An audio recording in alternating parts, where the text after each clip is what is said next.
Heat 2 cans of sweetened condensed milk with 2 tablespoons of unsalted butter over low heat. Stir until it reaches brigadeiro point and pulls away from the pan sides.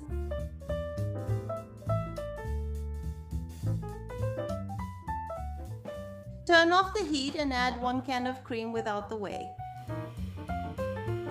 Chill the cream in the refrigerator before proceeding with the recipe. Meanwhile, you prepare the ganache. Just microwave 300 grams of chopped semi-sweet chocolate with 1 can of heavy cream.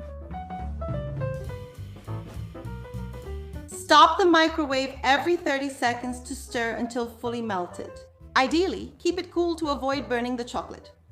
The white cream should be cool, so you can start assembling the dessert.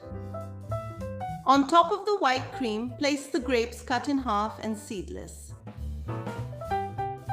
Cover with the ganache, which should already be at room temperature, and on top grate a little piece of chocolate.